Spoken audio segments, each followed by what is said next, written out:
Todos estão me ouvindo bem? Olá, amigos, boa noite.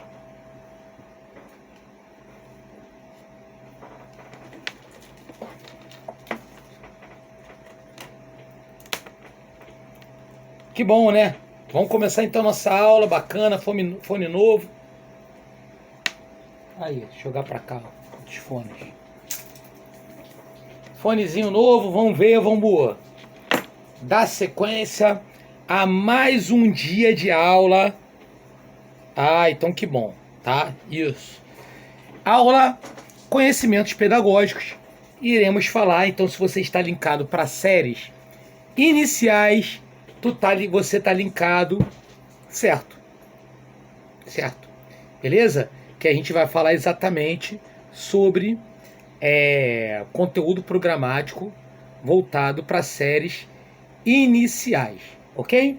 E na aula de hoje nós vamos focar num assunto principalmente relacionado à didática. E tem os exercíciozinhos que a gente vai fazer, alguns deles que estão lá postados no grupo, outros eu deixo para a galera fazer, todos estão devidamente gabaritados, né? E vamos que vamos, porque o tempo urge, né? Então, consequentemente, vamos lá para a gente poder, né, concretizar a tempo os nossos assuntos, os assuntos que nós vamos aí abordar. Bom, meus amigos, primeiro assunto importante que nós temos que ter em mente, que cai bastante em prova, é o assunto da aprendizagem, que, obviamente, todos hoje bebem cachaça do mesmo alambique. E qual é o alambique que todo mundo bebe cachaça? É o alambique da aprendizagem significativa, ok? Ou seja, o verdadeiro aprendizado, inclusive é dito dessa forma, né, pelos educadores, é aquele que você encontra significado. Então, obviamente, a forma de aprendizagem que a gente tem mais destaque hoje é a relação de aprendizagem significativa. E que aprendizagem é essa? A significativa é aquela que você estabelece conexão, isso mesmo, conexão entre o saber formal e a realidade do aluno, ok?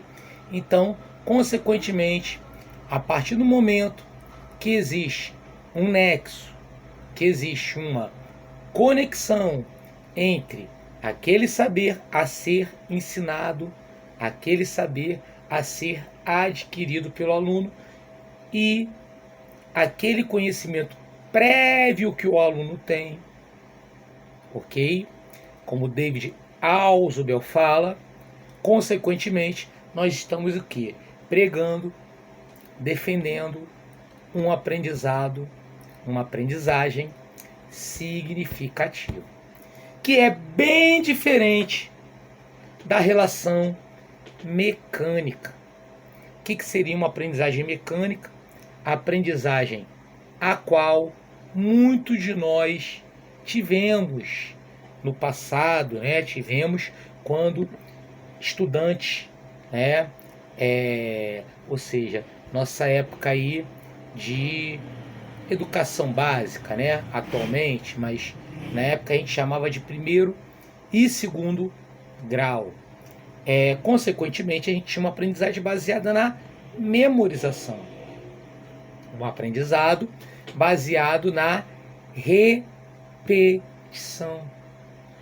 Repetição em situações que muitas vezes não existe nem sentido naquilo que você faz.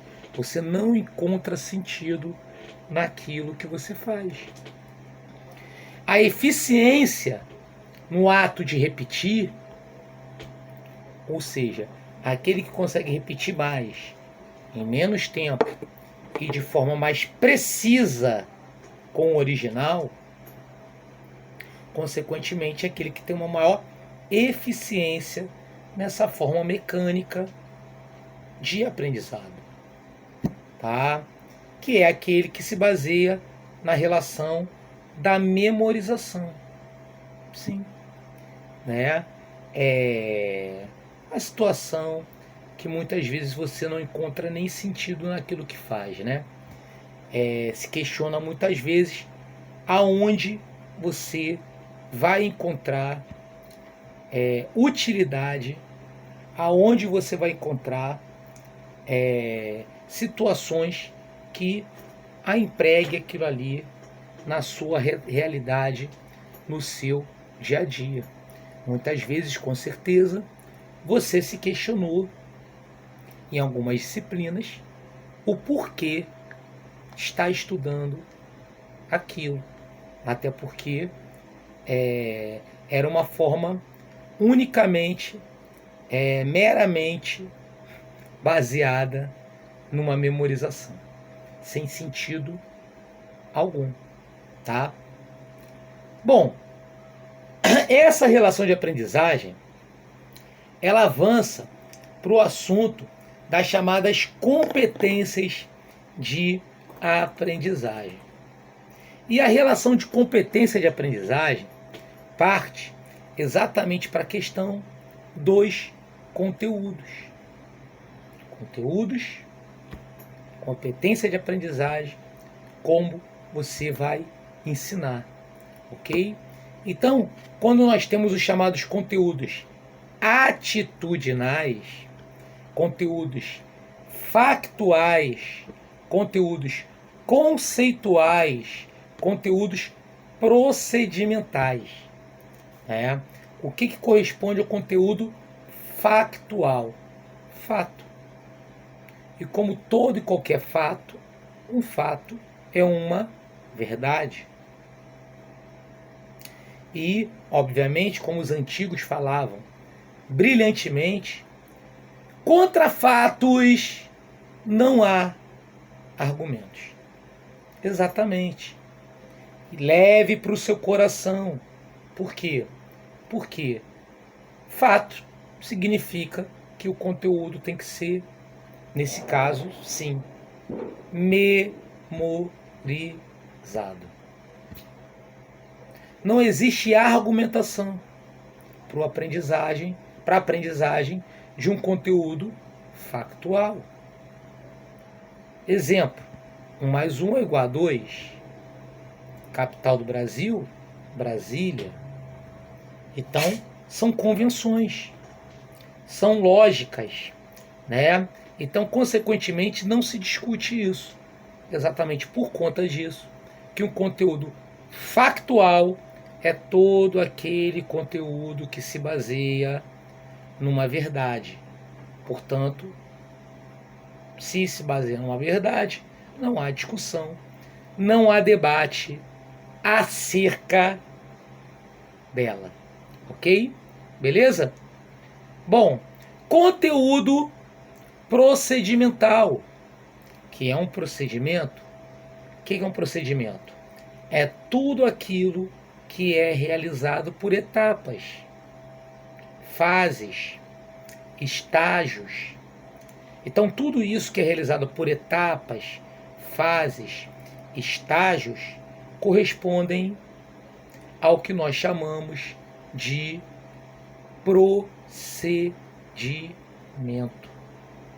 E um conteúdo procedimental é aquele que se baseia também, claro, na lógica, mas numa lógica no sentido de sequência, ordem. Um estágio passar para outro estágio. Então, por exemplo, o videogame é um conteúdo procedimental que o cara tá lá jogando. Tu vê que tem os estágios, os níveis, as fases, né? A mecânica, correto? É um conteúdo procedimental. Pode ser até no caso de uma mecânica de automóveis. Pode ser propriamente uma mecânica simples, como trocar um pneu de automóvel. Você entende que é um conteúdo procedimental. Exatamente porque cada coisa tem que ser feita na sua ordem. Até porque, normalmente, se você altera a ordem, a tendência é dar sérios problemas. Anderson, cirurgia é um procedimento? Sim. Você vê que cada situação é feita por etapas. Né? Você tem anestesia, né? Aí você tem, né, antes da anestesia, né, tudo ali, o pré-operatório, toda aquela preparação, né? Aqueles diagnósticos que são, não sei, não sou médico, né? Mas por aí, não é? Enfim. Então tem toda uma situação que é feita por etapas, por uma sequência lógica. Exatamente por isso é um conteúdo, sim, procedimental, ok? E como se estuda um conteúdo procedimental? Um conteúdo procedimental se estuda por meio de manuais. Manuais. Prática. Tanto você praticar aquilo, tanto você seguir aquela ordem, tanto você se basear em instruções, relações instrucionais, consequentemente você tem uma lógica o quê? Procedimental. Ok? Beleza, né? Bacana. Show de bola. Né? Já atitudinal e conceitual é muito interessante, esses dois. Por quê? Porque os dois você estuda e você aprende da mesma forma. Conceitual é um conceito, atitudinal é uma atitude. Ponto. E como você aprende eles? Por meio de reflexão, debate, vivência. Correto? E como vamos diferenciar o conteúdo atitudinal do conteúdo conceitual? Vamos diferenciar pelo que é cada um deles e não pelo como se estuda. Porque você estuda da mesma forma, você aprende da mesma forma. No entanto, o que é cada um tem a sua característica. Conteúdo atitudinal, o que é? É uma atitude. E o que é uma atitude? Uma ação. Uma ação. Toda ação é uma atitude. Conteúdo atitudinal é um comportamento. É uma conduta. Ok? Então, quando a gente fala sobre ética, valores, perfeito? Comportamentos, nós estamos defendendo, estamos seguindo de acordo com o conteúdo atitudinal. Diferente de um conteúdo conceitual. O que é um conteúdo conceitual? Conceito é uma ideia, é um pensamento, é uma teoria. Ok? Então, consequentemente, vamos lá. Olha como é que confunde um pouco, né? Você vê que são situações diferentes. Mas na hora de você estudar né? O método, a forma que você estuda é a mesma forma que você estuda o outro. Quer ver? Vamos lá. As atitudes que você toma hoje são as mesmas atitudes que você toma no passado? Provavelmente não. Ok? Provavelmente não. O que fez você mudar as suas atitudes ao longo do tempo? Reflexão, vivência, diálogo, debate. Atitudinal, viu? As suas ideias hoje são as mesmas ideias que você tinha no passado, há 10 anos atrás, por exemplo? Provavelmente não. O que fez você ter outras ideias, você ter outras teorias, outros pensamentos? Vivência, reflexão, debate. Então repara, como você aprende estudo em relação ao conteúdo é o mesmo em relação ao conteúdo conceitual e atitudinal. No entanto, a diferença é colocada no que é cada um deles, ok? Anderson, como isso cai em prova?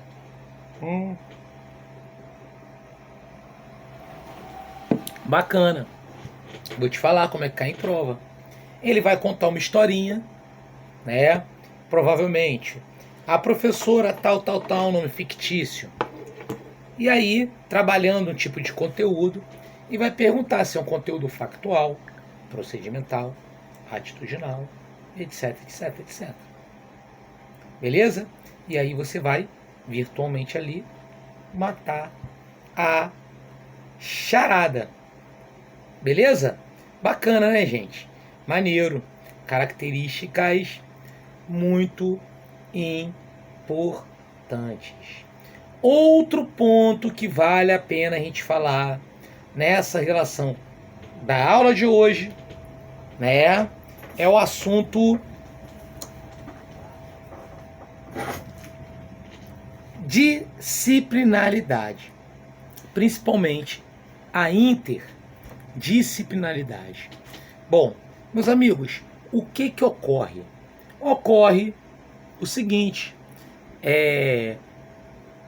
nós vivemos numa época de desafios da educação, exatamente porque nós, quanto alunos,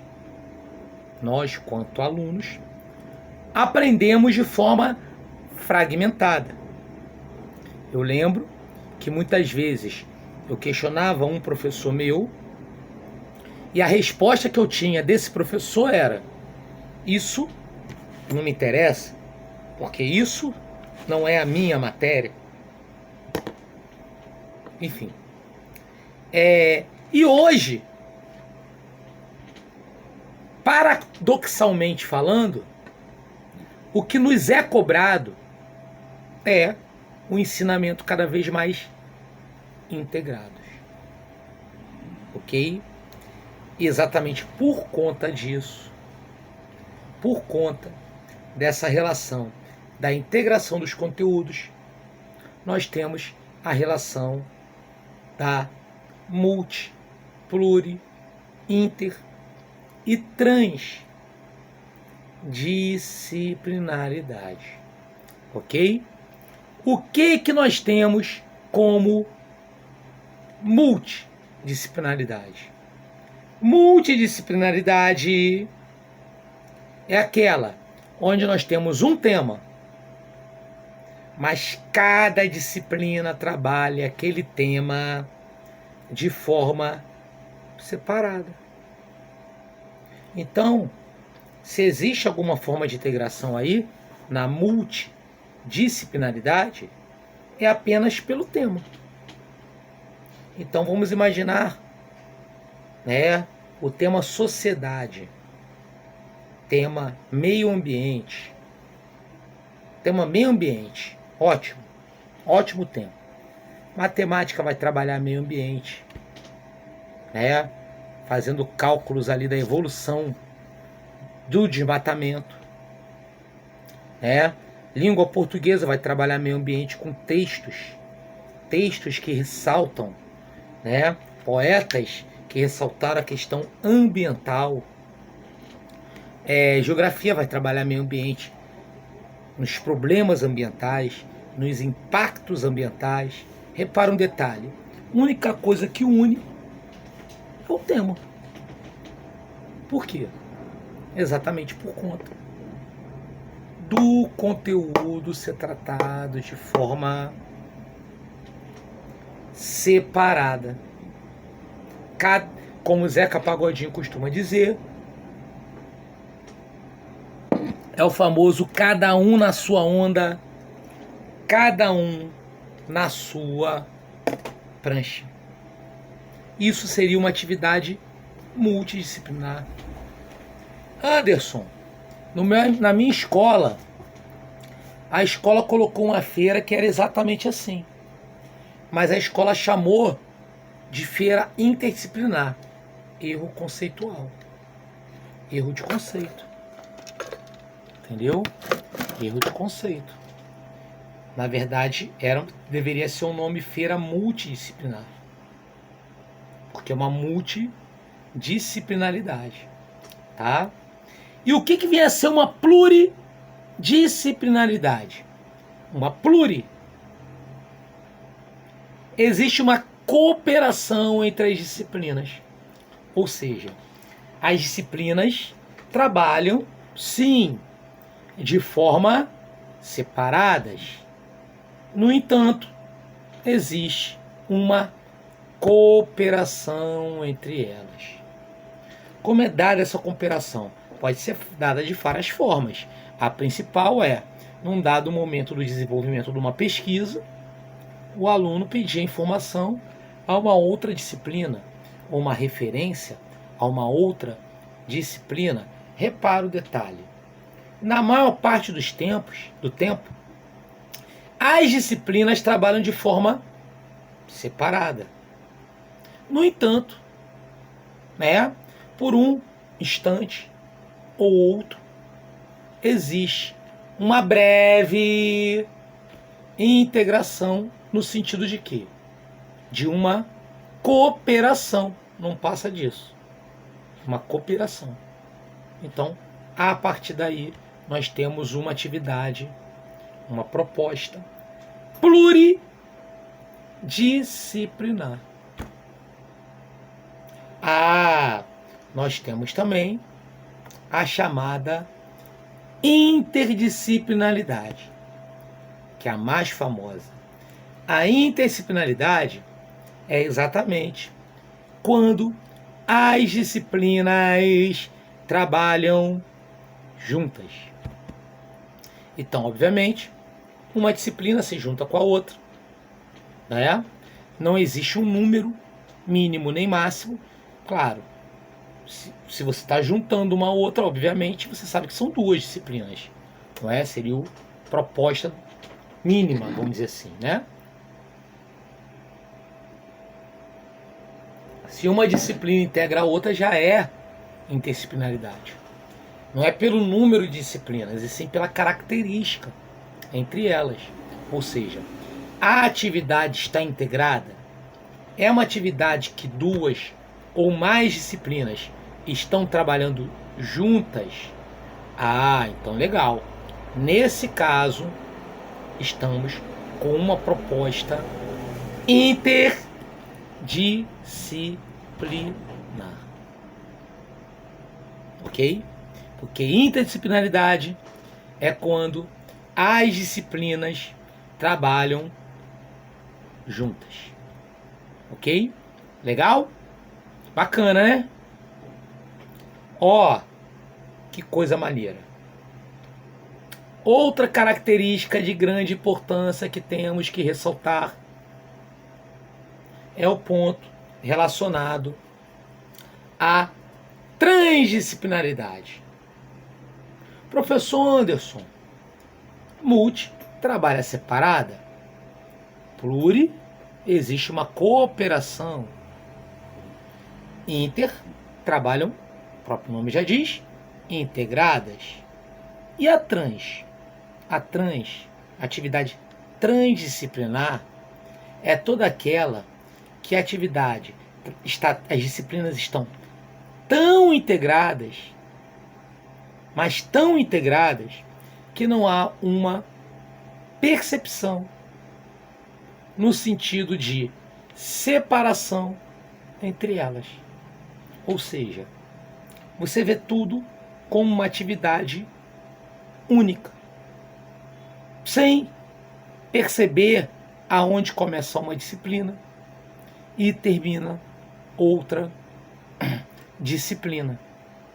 E como exemplo maior, a gente pode citar atividades da educação infantil, como por exemplo, atividades relacionadas ao desenho da mão, aonde o aluno trabalha número, aonde o aluno trabalha higiene, aonde o aluno trabalha arte, entre outras competências, beleza? No entanto, o aluno ele não vê uma separação no sentido de daqui em diante é isso, agora aqui não é, e por aí vai. Perfeito? Por quê? Porque estamos falando exatamente de uma atividade transdisciplinar, que é tão integrada que não há uma percepção de separação entre elas. Ok? Bacana, né, gente? Muito legal. É isso, né? Outro assunto muito importante que cairá na sua prova, beleza? O pessoal vai lembrar de mim, é a questão relacionada à avaliação. A avaliação, segundo a LDB, ela diz que deve prevalecer critérios qualitativos sobre os quantitativos. Então, sim, a avaliação tem que prevalecer a qualidade. É isso mesmo. Se existe algo que deve prevalecer na avaliação, é a qualidade, mais do que a quantidade. Então tem situações que não são usuais, mas que a lei permite. Exemplo, reprovar um aluno que alcançou a quantidade de pontos para passar. A lei permite isso. Por quê? Porque, afinal de contas, o que prevalece é o critério qualitativo. O aluno alcança a quantidade de pontos para passar no terceiro bimestre. E vira para você e fala: já passei, professor? Resposta: não. Por que não? Porque deve prevalecer o critério qualitativo e não quantitativo. Mas, professor, eu já alcancei a quantidade de pontos. Sim, você já alcançou o critério quantitativo. No entanto, o que prevalece não é o quantitativo. O que a lei diz? Que prevalece o critério qualitativo. Portanto, sim, pode reprovar. Ponto. E o contrário, a gente faz. Como assim o contrário? Com base nessa mesma lei, que é aprovar uma penca de alunos que não alcançou a quantidade de pontos. Porque você tem a lei que pode aprovar e a lei que não pode reprovar. Porque na verdade não é. É uma interpretação errada da lei. A lei é uma só. A regra é clara, tanto para aprovar quanto para reprovar.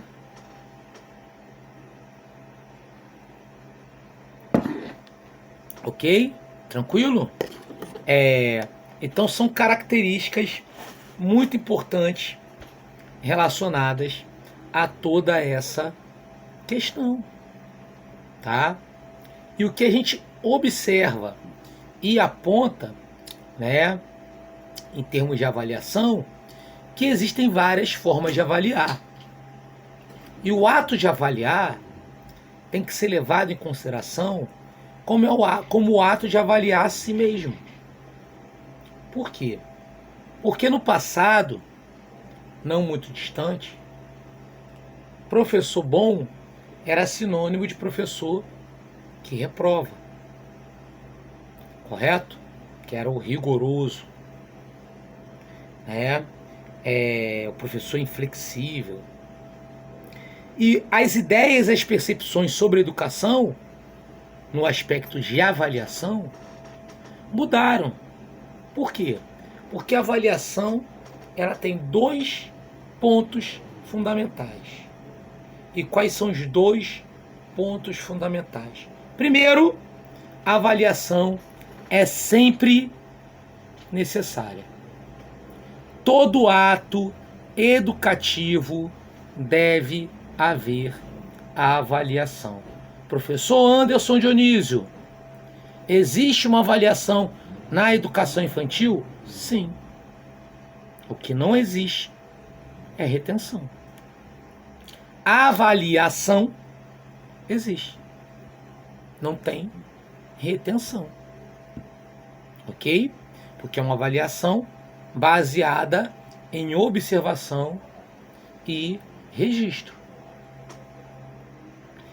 Vai ser avaliado, vai ser feito o relatório, mas o aluno vai progredir para o primeiro ano do ensino fundamental.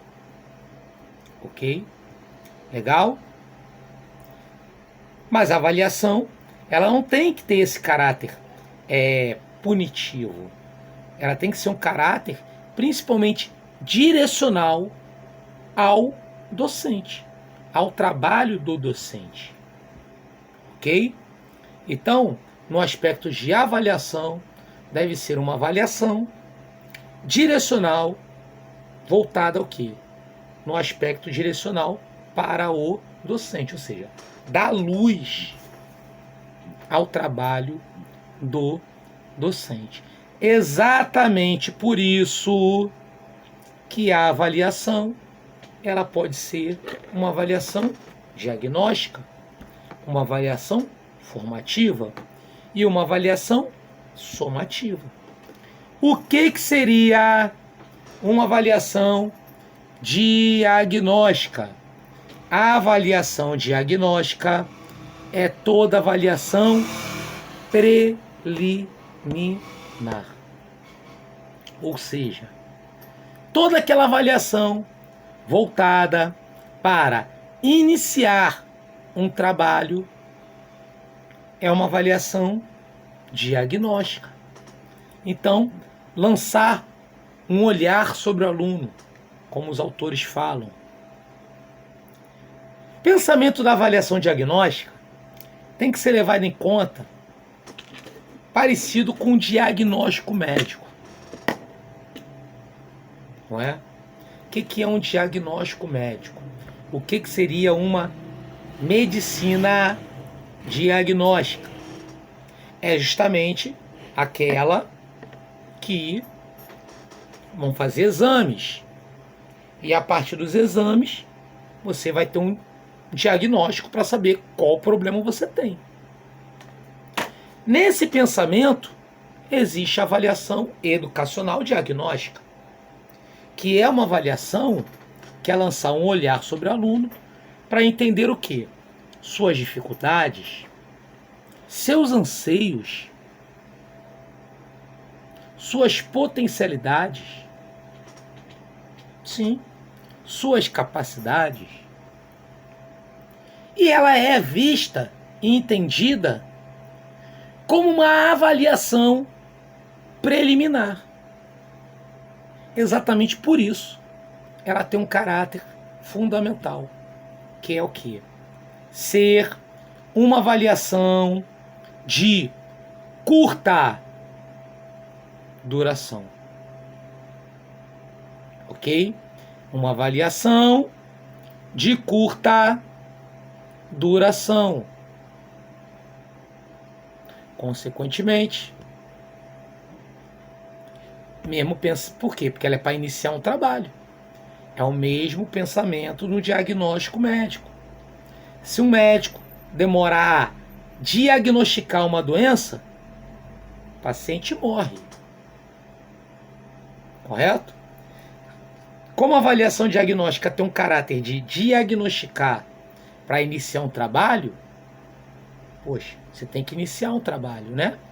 Então, se você demora muito a iniciar um trabalho. E, obviamente, você não garante a efetividade do trabalho. Exatamente por conta disso, que a avaliação diagnóstica, ela tem que ser uma avaliação prévia e de curta duração. Dúvidas, perguntas, colocações, comentários? Tranquilo, né? Ó, avaliação formativa. O que é, professor Anderson Dionísio? Uma avaliação formativa. É aquela ao longo do processo. Toda formação, toda avaliação ao longo do processo é uma avaliação formativa. Ok? Exatamente por isso, ela tem uma característica muito importante. Ela é considerada a avaliação mais flexível que tem. Por que ela é mais flexível que tem? Porque como ela é ao longo do processo, consequentemente, se você observa a necessidade de haver alterações na avaliação, já que você sabe que a avaliação é sempre necessária, mas a avaliação não deve ter rigor, né? Ela tem que estar sempre sujeita a alterações, consequentemente você vai flexibilizá-la. É o caráter flexível dela. Então, consequentemente, estamos falando, né? A que tem o maior caráter flexível é a da avaliação formativa. Já que essa avaliação formativa é aquela ao longo do processo. Beleza? Característica que você tem, tá? E a avaliação somativa? A avaliação somativa é aquela que a gente sabe que é chamada de classificatória. Ela tem um caráter meramente classificatório. Ela tem um caráter pontual. Ou seja, o objetivo da avaliação somativa é, principalmente, o quê? Classificar, hierarquizar, né? Atribuir pontos, beleza? Que é a característica que você tem em relação a isso. Veja você, aqueles colégios tidos como colégios mais tradicionais são aqueles colégios aonde fazem, né, força e luz para uma avaliação somativa, que é uma avaliação classificatória, né? Exemplo, colégio naval, colégios militares de uma forma geral. Esses colégios, os alunos se tratam pela classificação que eles têm. 01, 02, 010, né?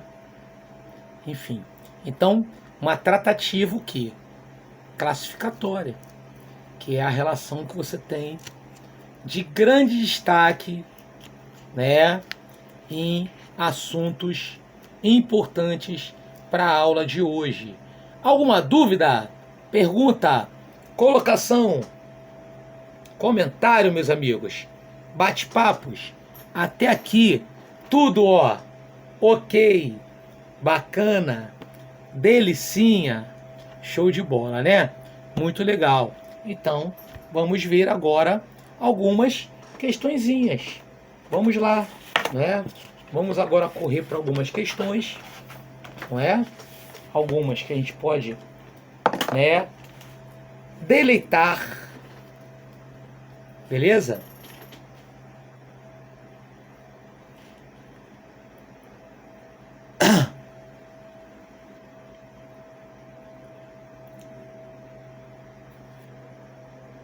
Pois bem, bacana, né?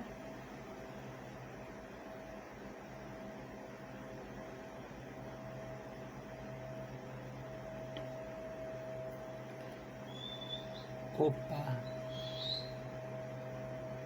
Oi? Não quero isso.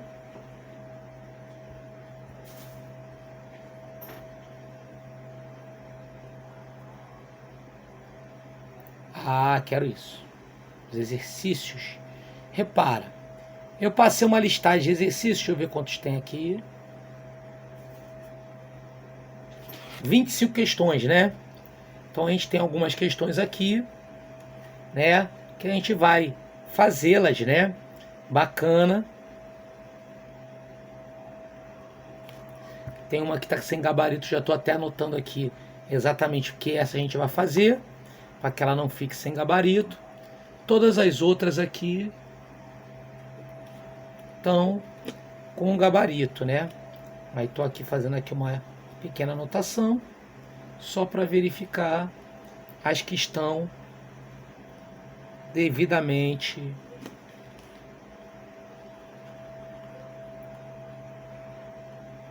gabaritadas, né?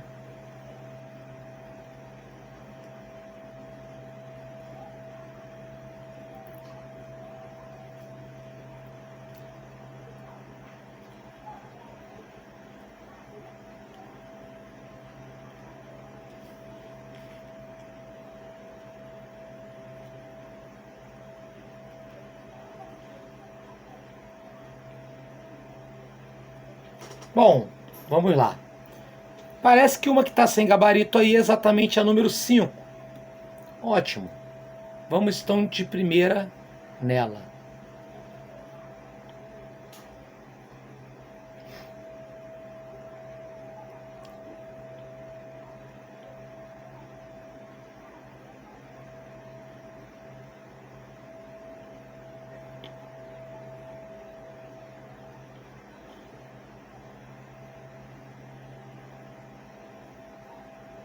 Ah, fala de planejamento. Vamos fazer depois então ela, tá?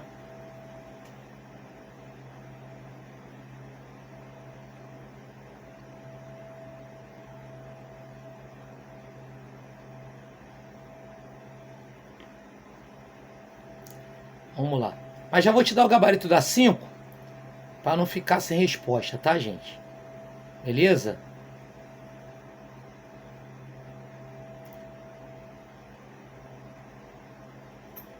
Questão 5. O gabarito é a letra C de coração. Tá bom? Só para não ficar sem resposta. E a 8 também está sem um gabarito. A outra é dos conteúdos. Isso aí a gente vai fazer. Tá? Vamos lá. Questão número 1. A avaliação sumativa, como exames finais, também podem e devem cumprir finalidades, mas em outro nível. Para os alunos, é tarde demais, mas não para o professor e para a instituição, que podem e devem utilizar esses dados, por exemplo, número de reprovação, para avaliar o processo e tomar decisões que ajudem a melhorá-lo. Em alguns países e em boas universidades, a tendência emergente no que diz respeito à avaliação é levar em conta os resultados finais dos alunos no nível institucional para tomar decisões de política educacional e formação de professorado. Nessa perspectiva, marque a alternativa correta. Vamos lá. Resposta, letra D de delta. A avaliação somativa, realizada ao final de um curso, período ou unidade, consiste em classificar os alunos de acordo com o nível de aproveitamento. Portanto, resposta letra D. Fazer essa 2 aqui, vamos lá. Essa 2 aqui ela é comprida pra caramba, né? Vamos lá.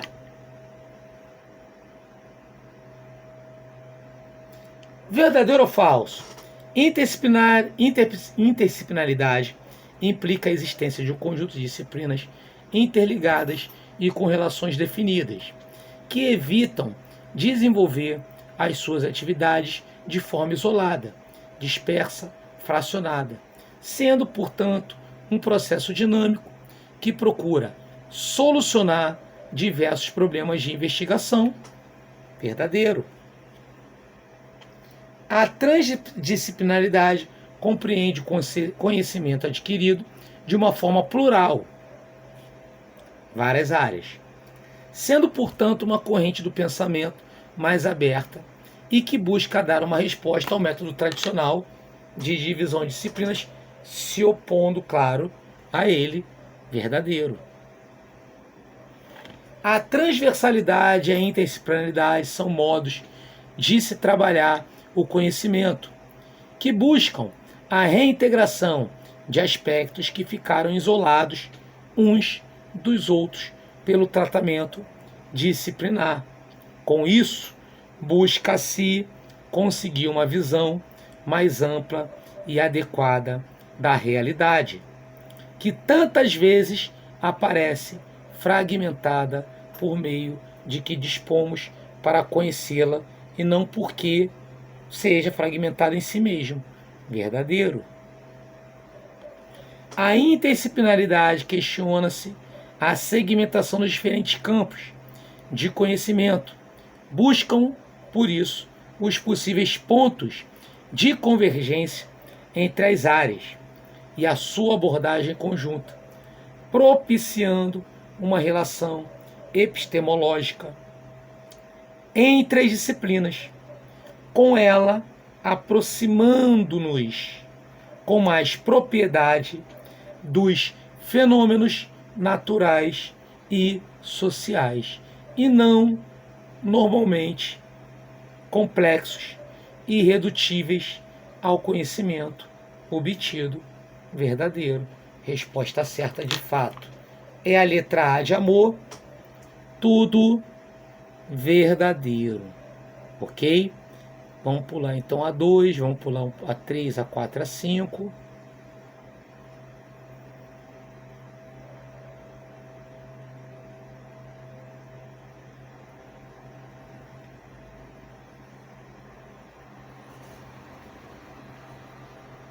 Vamos para 7.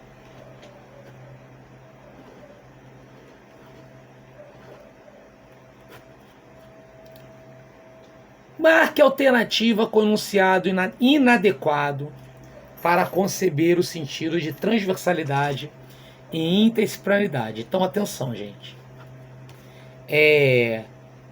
Enunciado errado, inadequado. Ok?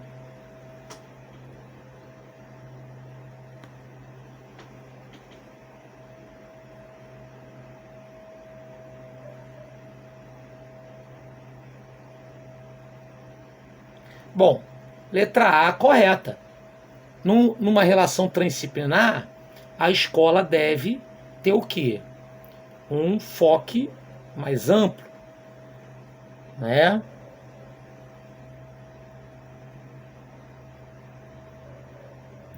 Quando há referência aos temas transversais, tem se colocado de um eixo unificador da ação educativa, em torno da qual organiza-se as disciplinas. No caso é um eixo, né? Que você coloca, beleza?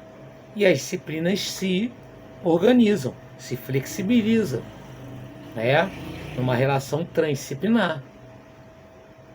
Tá falando no sentido de eixo, tá certo? C. A transversalidade e a interdisciplinaridade são modos prescindíveis? Não. Vamos lá. Galera, imprescindíveis. Então o erro está aí nessa pequena palavra, ou como o Roberto Carlos falava, detalhes tão pequenos entre nós dois e que fazem com que muitos candidatos errem questões da IBAN. Portanto, aqui é a resposta 7. Letra C de coração. Vou fazer a 8 aqui e daqui a pouco vou olhar um pouco para vocês, tá? A 8 fala de competência de aprendizagem, para variar. A relação entre conteúdos. Então vamos lá. Os conteúdos, pontinho, pontinho, tracinho no caso aí, né?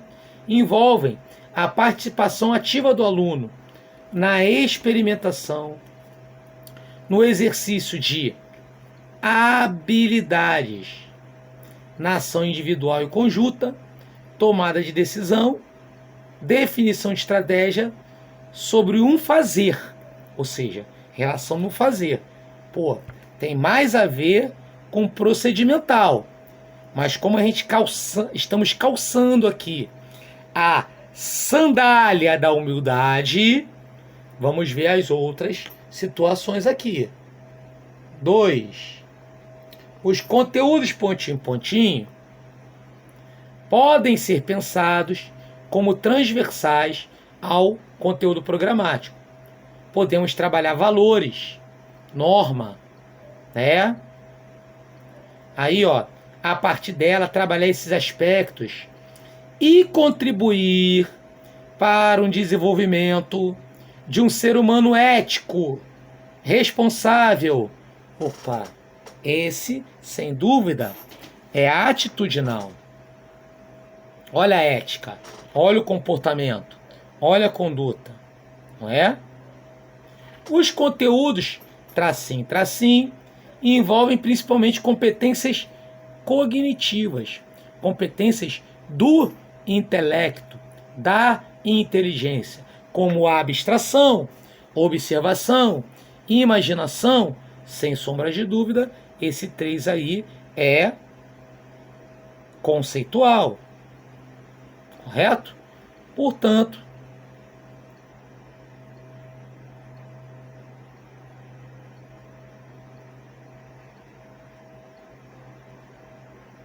a alternativa correta é a letra B de Brasil, B de Bombril. Procedimental, atitudinal, conceitual. Ok? Seria aí a letra B de Brasil. Questão 9.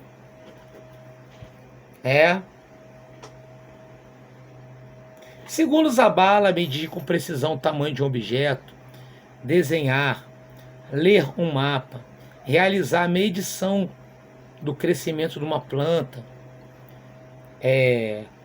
o algoritmo, ou seja, o que ele está fazendo ali? Ele está exercitando uma relação prática, uma relação métrica, né? Nesse caso ele está colocando ali um conteúdo, um conhecimento prático. Portanto, por isso que a resposta é a letra E dessa primeira questão 9 aí. Ok? Aí tem uma outra segunda 9 aí.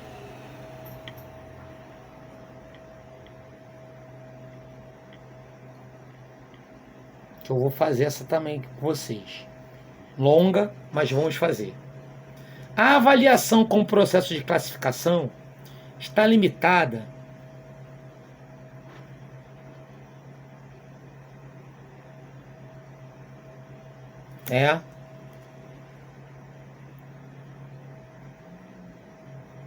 por ter em sua raiz a homogeneidade como prática de investigação e configura uma perspectiva de heterogeneidade, abrindo espaço para que o múltiplo e o desconhecido ganhem visibilidade.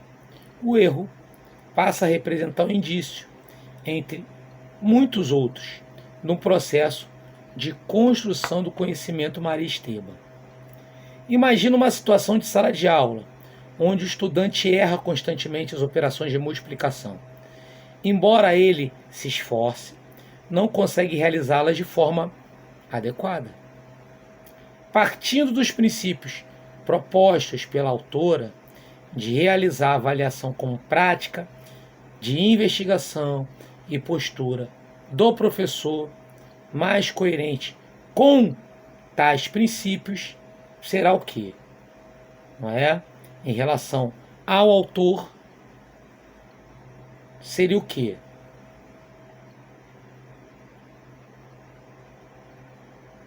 Resposta, novamente, letra E. De novo, identificar o erro do aluno, sim, aonde ele erra, né? Para compreender o raciocínio real dele. Entender por que ele está caminhando em direção à alternativa errada. Por isso que a resposta dessa segunda letra E também a segunda número 9 é a letra E. Bacana, né? Legal. Então, ó, essa 10 aqui, ó, pular pra galera.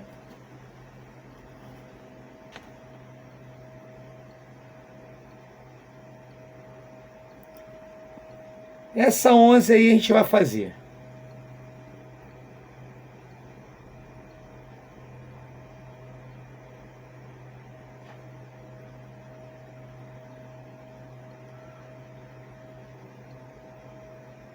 Bom, essa 11, ele colocou aí para você completar: 1, diagnóstica; 2, formativa; 3, somativa. A estrutura da questão já demonstra isso. Então, vamos lá. Comparar desempenho dos alunos. Comparação é uma relação que? Somativa. Número 3. Permitir adequar metodologias a serem utilizadas e definir procedimentos avaliativos. Isso é no início. Portanto, é um diagnóstico. 1. Traçar bases ou detectar conceitos já construídos que servirão de base para a futura aprendizagem. Também é um diagnóstico. Olha o futuro aí. Classificar, atribuir uma menção, um grau, conceito, nota.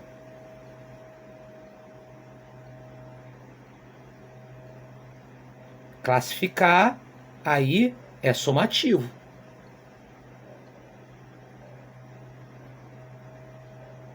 Né?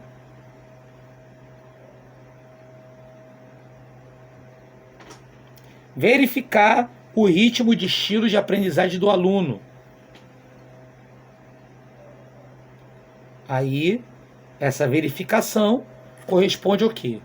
Corresponde a formativo. 2.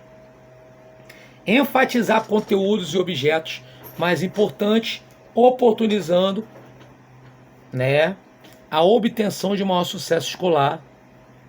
Consequentemente, também está ao longo do processo formativo.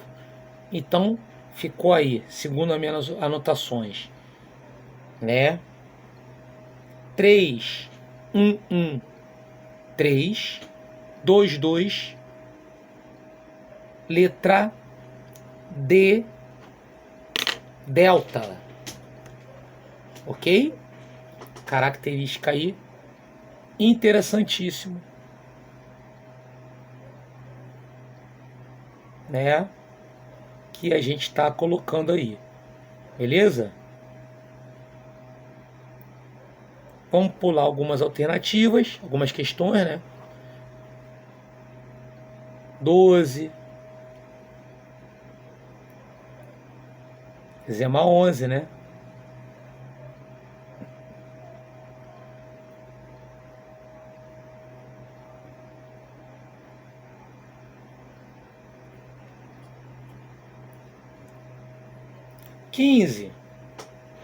A 15 significa que atividades a serem desenvolvidas devem considerar que o aluno está aprendendo suas necessidades, dificuldades e evolução. Ou seja, significa centrar o ensino no aprendiz. Acontece nos diferentes espaços escolares, entre eles, e talvez em primeiro lugar, a sala de aula. Os trechos referem à presença do ensino híbrido. Então, a gente está falando exatamente do ensino que busca uma relação tecnológica também, correto? Aí vem, no processo de otimização do espaço escolar por meio do quê? Claro, para você realizar o ensino híbrido, há necessidade que o espaço escolar atenda no sentido de quê? No sentido de uma tecnologia da educação, letra D, delta.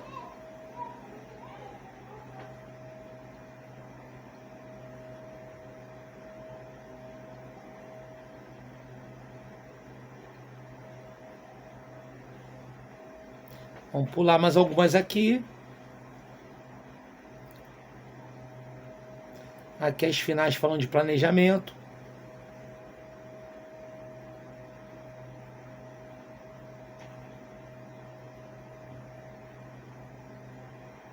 A gente falou bastante na aula passada, né?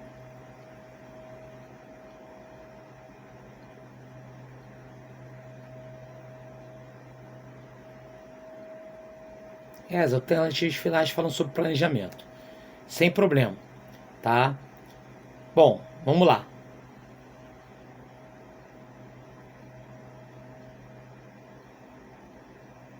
Bacana. Pois bem, planejamento.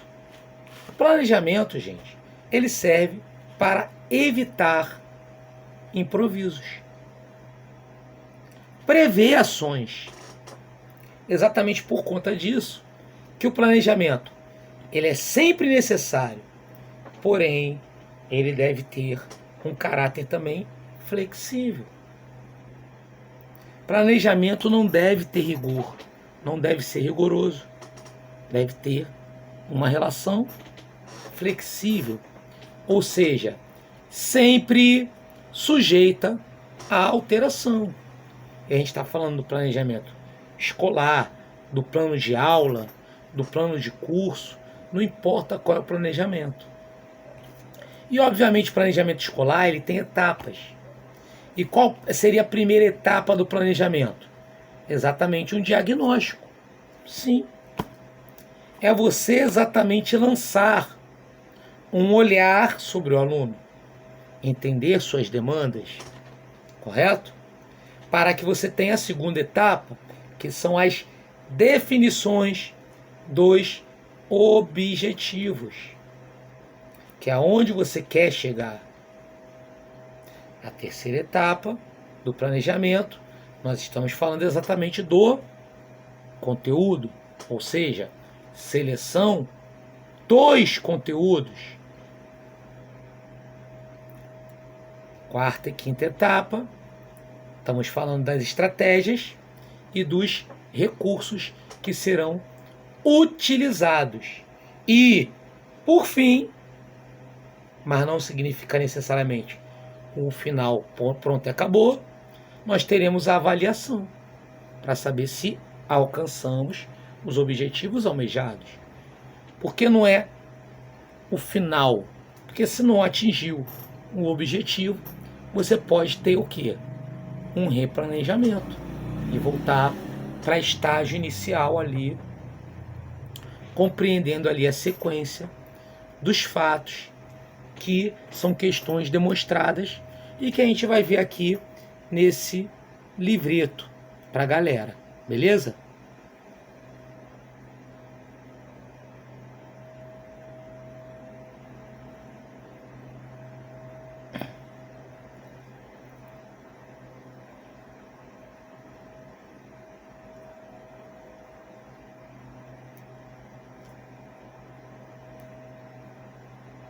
Meus amigos, esse livreto é um livreto extremamente completo, ok?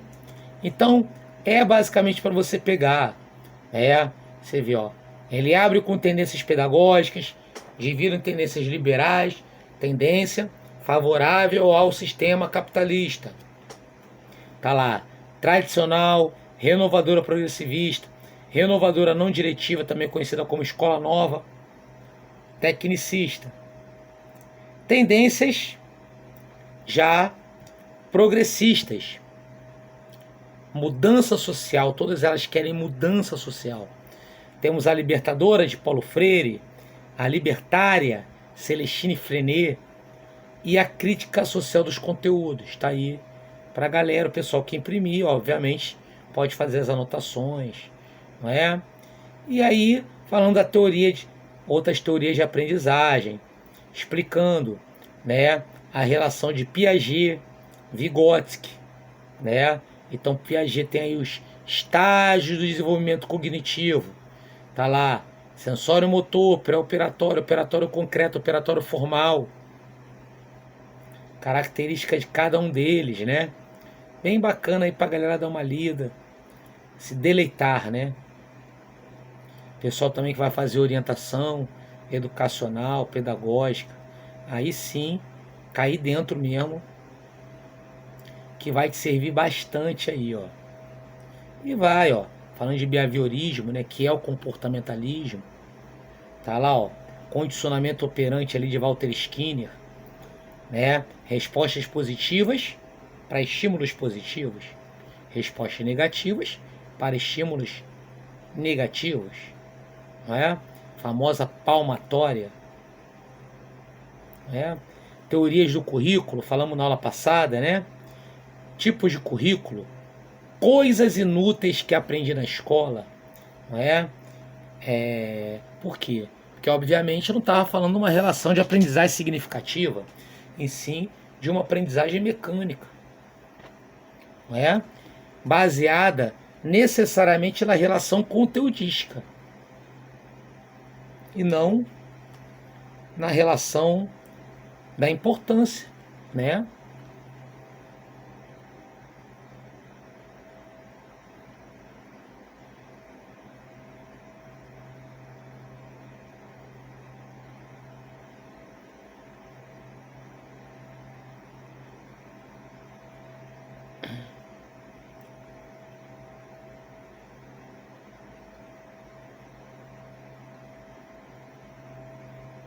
E aí falamos de várias outras coisas, né? Relacionadas ao conteúdo de prova. Outro assunto aqui importante, ó. Aqui, ó. A gente falou bastante. Projeto político pedagógico. Corresponde exatamente ao quê? Ao papel social da escola. Então, né? A gente agora estamos chegando na parte mais final da nossa aula. O que ocorre? Estamos falando exatamente do papel social da escola. Lembra disso? Falamos em aulas passadas. O que é isso? A escola, ela não está à parte da sociedade. Ela é membro da sociedade, ela é integrada à sociedade. E como ela faz parte, e não está à parte, ela faz parte da sociedade, obviamente, isso é a gestão democrática. Isso corresponde à participação de todos nos processos de decisão.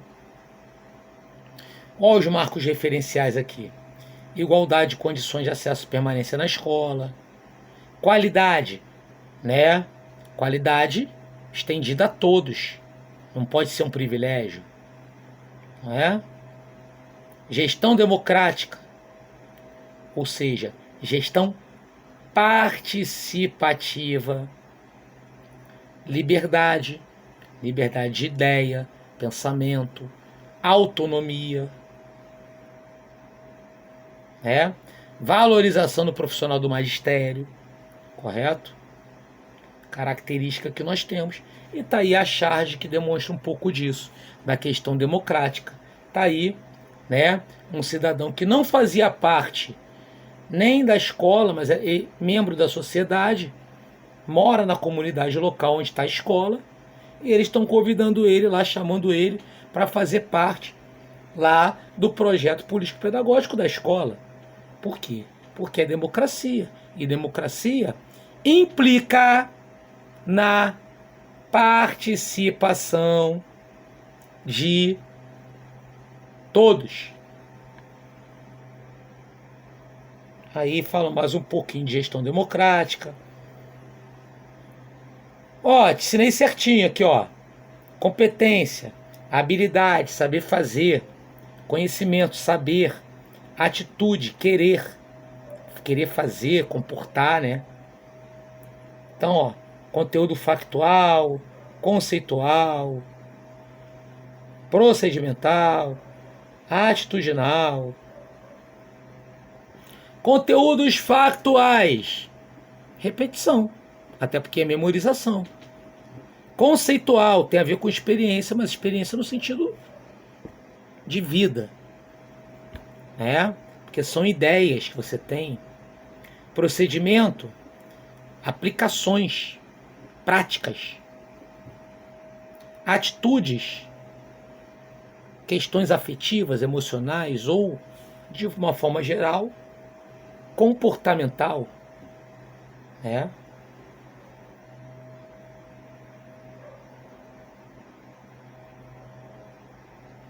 Multi, inter, pluri, trans, disciplinaridade.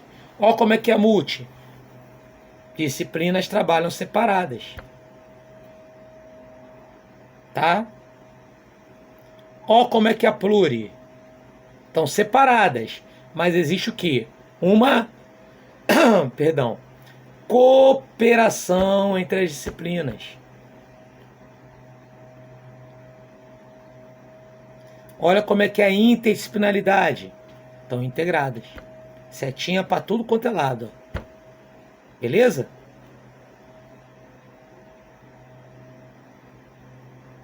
E a transdisciplinaridade parece uma confusão. Mas por quê? Porque é tudo como se fosse uma coisa só. Ele colocou aí até no sentido de ser uma fatia de um bolo, uma fatia de uma pizza só. Porque está tudo junto. Como o pessoal costuma dizer, pessoal do mundo funk, tá tudo junto e misturado. Ok? Planejamento é sempre necessário, meus amigos. Imagine você fazer um planejamento, fazer uma viagem. Pô, onde você vai ficar hospedado? É isso que eu estou perguntando na apostila que eu escrevi. Beleza?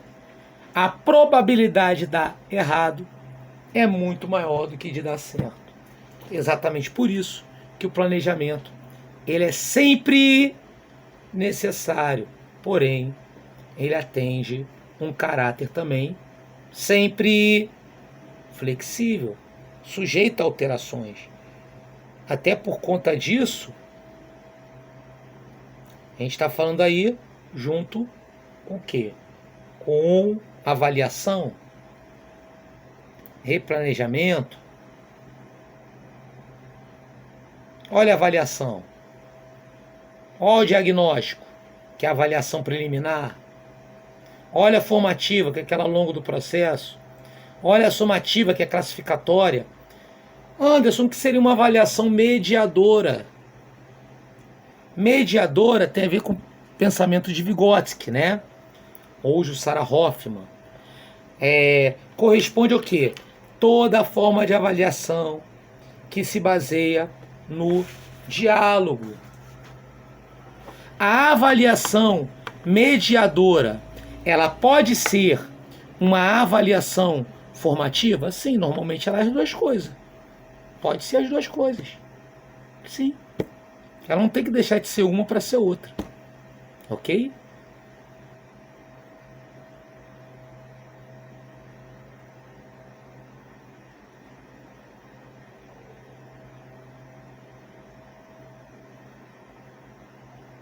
E aí falando tudo, né? E citando aí até no final, eu citando aí minha companheira Jussara Hoffmann, né?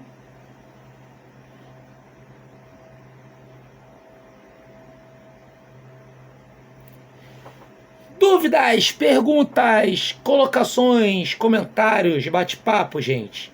Fluiu? Tranquilo? Eu vou enviar para vocês ainda nessa madrugada o vídeo da aula de hoje para que você veja, reveja, estude nessa reta final para sua prova, beleza? Tá? Lembrando a todos que na véspera da prova, dia 2, apenas R$ 15, teremos o projeto Dicas Finais. Como se propõe o projeto?